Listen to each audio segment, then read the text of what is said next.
자, 한 주의 시작 진짜 전략으로 거시적인 시각에서부터 현 시점에서의 흐름의 맥 살펴보도록 하겠습니다. 오늘은 유진투자증권 강영현 부장 전화로 만나보도록 하죠. 안녕하세요. 네, 시장 전체적인 분위기 속에서 이번 주 글로벌 증시 변수 속에서의 우리 시장의 앞으로 가야 할 방향에 대해서 잘 짚어봐야 될 것 같은데요. 건강관리, 시장도 그렇고 또 우리의 몸도 그렇고 잘 해야 될 때입니다. 다시 한번 연결해서 찾아보도록 하죠. 안녕하세요. 네, 안녕하세요. 강윤입니다. 네, 시장 건강관리를 잘 해야 된다라고 제가 말씀드렸는데 다행히 지난 금요일 국내 증시와는 다르게 뉴욕 증시는 그 관리를 좀 해주는 모습이었습니다. 지수가 정체된 가운데서도 그래도 사상 최고가를 경신하는 모습이었는데 이번 주 흐름은 어떨지, 과연 그 연장선에서 내내 등락을 반복하면서 좁은 흐름을 이어갈지, 이번 주 시장에 대한 전망은 어떻게 좀 보고 계십니까? 네, 지난 주말, 목요일, 금요일 시장 색깔이 완전히 조금 달랐었습니다. 목요일 날은 좀 우려감이 있었는데요.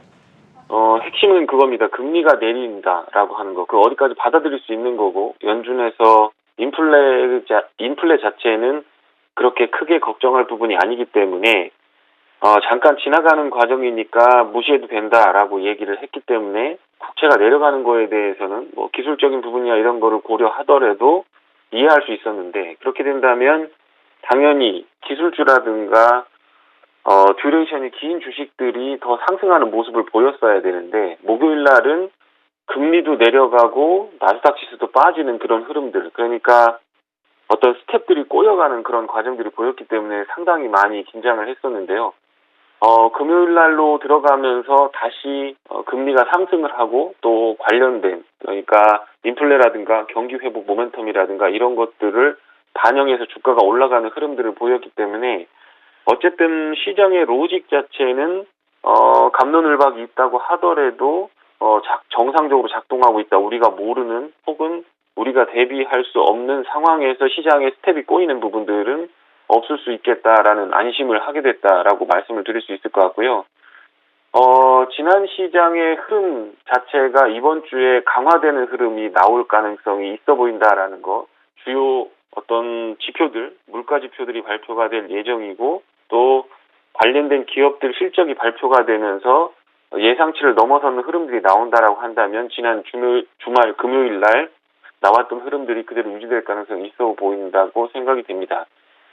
미국 시장에서 주요하게 이제 이슈들로 반영됐던 것들 두 가지를 요약한다고 하면, 연준의 통화정책 보고서가 나오면서 어떤 분기점을 맞았는데 경기가 회복된다. 그리고 인플레이션은 당분간 지속될 것이다라고 언급한 부분이 시중에 유출이 되면서 에너지, 금융, 철강, 건설 섹터들이 상승을 큰 폭으로 했고요. 특히 뭐 철강 같은 경우는 업종 대표주들이 7, 8% 이상 올라가는 흐름, 그리고 대형 금융주였던 JP모건 체이스라든가 하는 것들, 그리고 ETF 자금으로도 상당한 자금 흐름, 상승이 있었던 것은 사실입니다. 그리고 중국의 지준율 인하 관련된 부분이 원자재라든가 상품 관련주 매수세를 강하게 끌어들였고, 광산이라든가 원자재 관련된 주식들을 어떤 바닥에서 바텀아웃 하게 하는 그런 흐름들을 만들었다라고 볼 수 있습니다.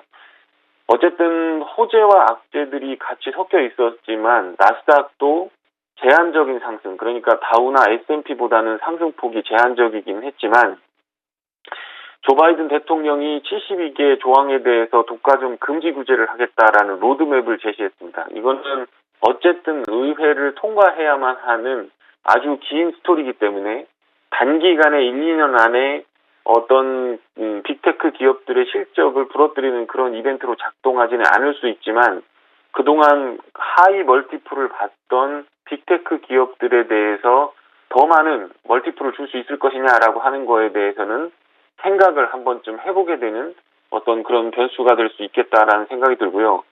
나스닥이 상승할 수 있었던 많은 이유들, 낮은 이자, 낮은 임금, 상승률, 원활한 서플라이 체인, 그리고 느슨한 독과점 금지법, 이런 것들이 하나하나 부러지고 있는 상황에서 마지막 남은 정부의 정책 자체가 저런 규제 일변도로 변하게 된다고 하면 다우존스나 S&P보다는 나스닥이 조금은 상승폭이 제한될 가능성이 있다라고 보여집니다.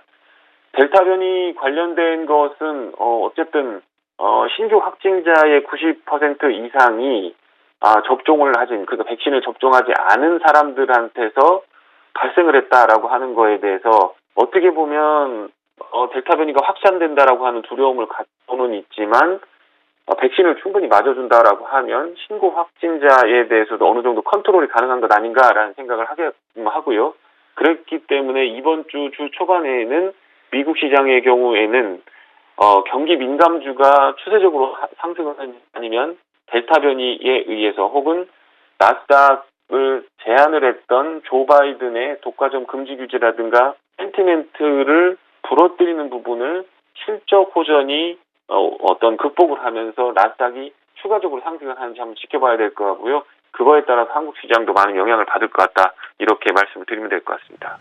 네, 일단 뉴욕 증시의 지난 금요일의 흐름 속에서 경기 회복주들의 반등과 함께 어느 정도 안도감을 찾았고 주 초반에 조금 더 이어질 수 있는지는 체크를 해봐야 될 것 같습니다. 이와 함께 일정들에 대해서도 변수들을 살펴봐야 되겠죠. 자, 이번 주 굵직한 물가 지표와 함께 또 각종 경제 지표들이 발표가 될 텐데, 최근에 이 변이 바이러스 확대로 인해서 경기 둔화에 대한 우려가 나오면서 과연 이 물가 수준이 높게 나온다고 하더라도 그 민감도가 그 전보다는 좀 떨어질 수 있을지, 어느 정도일지에 대해서도 시장 반응에 또 주목이 되고 있습니다. 이번 주 시장의 핵심 포인트 일정 자세하게 좀 짚어볼까요? 네, 주로 물가와 소비와 관련된 지표들이 많이 발표가 됩니다. 중국 같은 경우에는 수요일에 GDP라든가 산업생산, 그런 부분들이 국내 증시에 영향을 많이 미칠 것 같고요. 미국은 화요일 CPI, 그 다음에 수요일엔 PPI가 발표가 되고, 목요일에는 수출입 물가, 이거 굉장히 중요한 상황입니다. 지금 미국 상황에서는 달러 인덱스, 그리고 수출입 물가가 미국의 물가를 상당폭 좌우할 가능성이 있기 때문에 그쪽을 한번 보시면 될 것 같고요.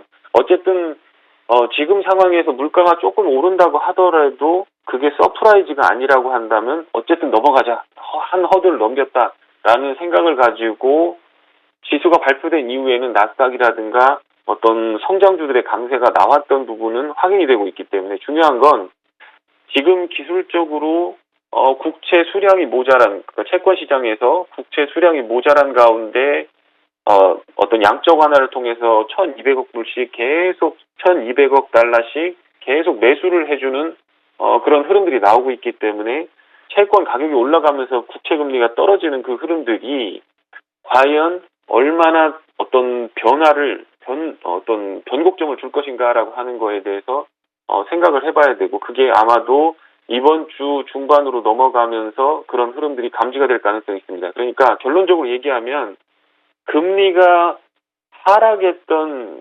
근본적인 이유는 물가가 안 오르기 때문이 아니라 국채 시장 자체가 갖고 있는 수급적인 요인에 의해서 국채 가격이 올라가게 되면서 금리가 빠졌다라고 하는 부분이고, 그거를 극복할 만한, 7월 말이면 끝날 텐데 극복할 만한 경제적인 흐름, 그거는 주로 물가, 인플레에 관련된 부분이고, 소비와 소매 판매가 얼마나 확실하게 어떤 회복 추세를 보이는가에 따라서 주식시장의 어떤 편을 가르게 될 거다라는 생각이 듭니다. 그래서 결론적으로 얘기하면 주 초반까지는 나스닥과 다우지수, S&P 같은 성장주와 어떤 경기 민감주가 같이 올라가는 흐름을 보이다가 추후에는 나스닥이 더 올라가든 아니면 경기 민감주가 더 올라가든 이런 흐름들이 결정이 날 수 있겠다라는 생각이 듭니다. 어쨌든 물가와 소비 지표 이런 부분들은 지금 입장에서는 어떤 다른 지표보다도 상당히 중요하고, 특히 중국의 물가나 산업생산 같은 부분들은 굉장히 주목해서 지켜봐야 될 그런 지표다, 이렇게 말씀을 좀 드리면 될 것 같습니다. 예전에는 인플레이션 우려가 자극이 되면 될수록 미 국채 금리의 반등에 시장에 좀 영향을 미쳤었는데, 과연 지금 소비라든지 물가 지표들이 발표가 됐을 때 다시 한번 인플레이션에 대한 우려가 자극이 되고 미 국채 금리가 반등을 한다면 그럼 시장에 미치는 영향은 어떻게 보세요? 네, 지금 시장에 예를 들어서 지금 물가가 오른다라고 하더라도 그거를 연준에서 바로 액션을 취할 거라고 생각은 되질 않습니다. 어쨌든 미국 재무부의 채권 발행이 남아있는 상황이겠고, 그리고 또 연준 의장은 금리를 올리기 전까지는 인플레에 대해서는 계속 무시할 수밖에 없는 상황입니다. 한번 말을 뱉었기 때문에요. 이거 그냥 지나가는 흐름이다라고 얘기를 할 가능성이 있고, 그렇기 때문에 기준금리의 문제가 아니라, 그러니까 정책적인 변수에 의해서 시장이 완전히 부러지는 흐름들은 아닐 것 같고, 대신 성장주를 많이 가지고 있는 나스닥의 지수의 상단은 막힌 상태에서 순환매, 그러니까 펀드가 자금이 유출돼서 확 빠져나가서 증시를 완전히 다운 사이클로 이끄는 그런 어떤 흐름보다는 이제는 인플레에 대해서 시장 내재적으로 대비를 해야 되겠다라는 생각을 갖고 투자자들이 국채 시장뿐만 아니라 주식 시장에서도 인플레이션에 대비하는 주식들, 예를 들면 철강, 건설, 은행, 배당, 리츠 이런 것들의 투자 비율을 높이는 그런 순환매적인 흐름들이 나올 가능성이 있을 것 같다는 생각이 들고요.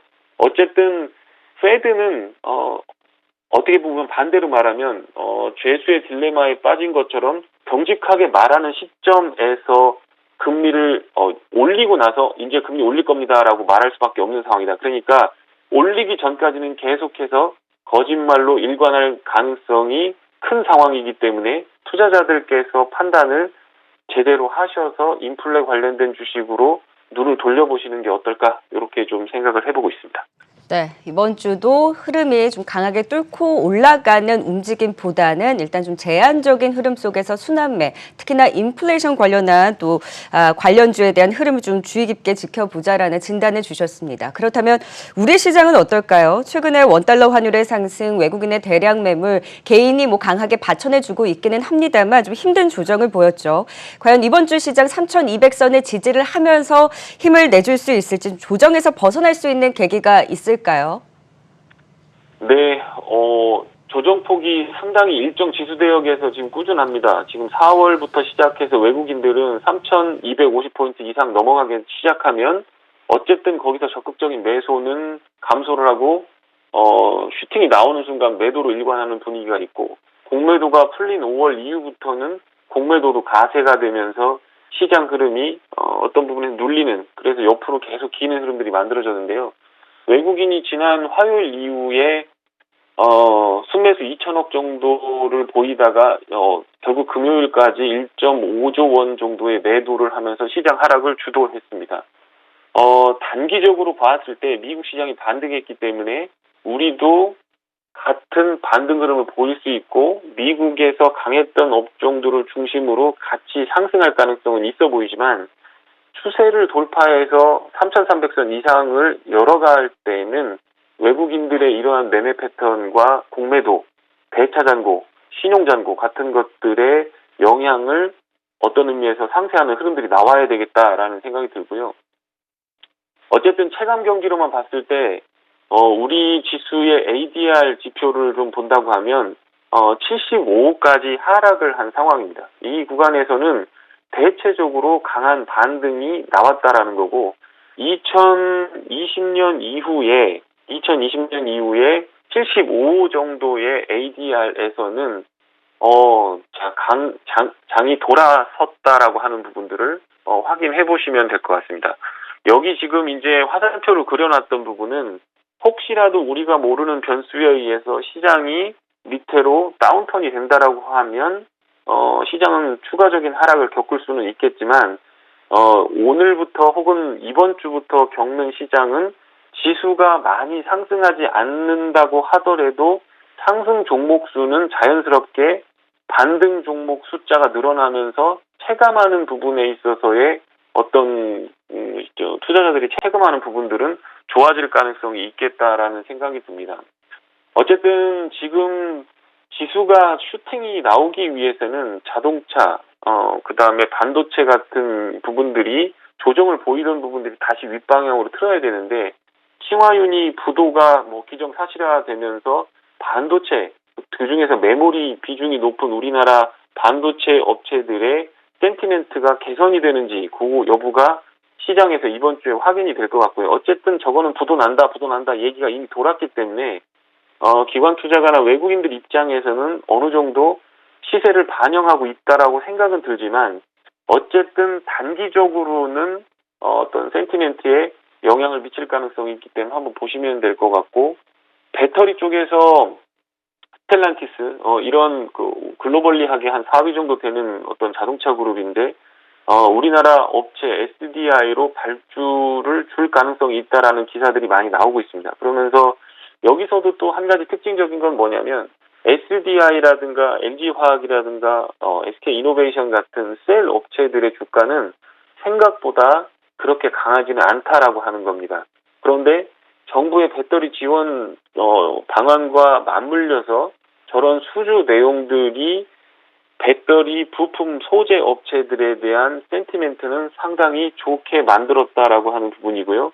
그런 쪽에서 좀 관찰을 해보시면 될 것 같습니다. 어쨌든 지수를 밀어올리고 내려가고 하는 것들까지는 정확하게 모르겠다. 올라가면 매도가 나올 가능성은 있어 보인다. 그런데 중요한 건 섹터별로 반등을 주는 국면에서는 체감 지수는 상당히 개선될 가능성이 있는 한 주가 될 것 같다. 이렇게 정리해드리면 될 것 같습니다.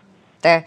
우리 시장을 그렇게 팔고 있는 외국인도 2차 전지주를 중심으로는 담고 있습니다. 이번 주도 2차 전지주들이 그 시세를 이어갈 수 있을지 좀 긍정적으로 진단을 해주셨고 또 중국의 칭화윤리의 이런 파산과 더불어서 반사익에 대한 그 흐름도 주목해 보도록 하겠습니다.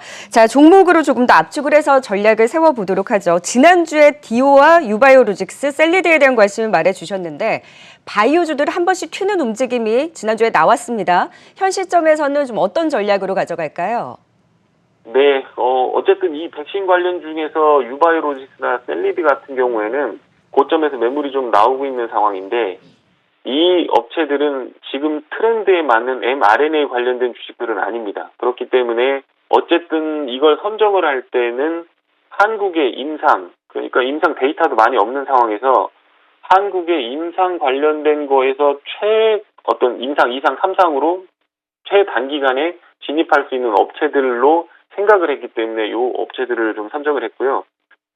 고점에서 매물이 확인이 되고 있기 때문에 위쪽에서 주가가 올라준다면 좀 매도를 해보시는 부분이 괜찮을 것 같고 어쨌든 올해 말까지는 백신 관련된 부분에서 한국 어떤 개발이 좀 어려울 것 같다라는 생각이 듭니다. 그래서 밑으로 빠지면 저점에서 매수하고 고점에서 매도를 해보시는 것도 괜찮을 것 같고요. 디오 같은 경우에는 어쨌든 델타 변이 바이러스의 피해를 봅니다. 그런데 2분기, 3분기로 가면서 실적이 좋게 나올 가능성이 있는 주식이기 때문에 한번 보시면 될 것 같고요.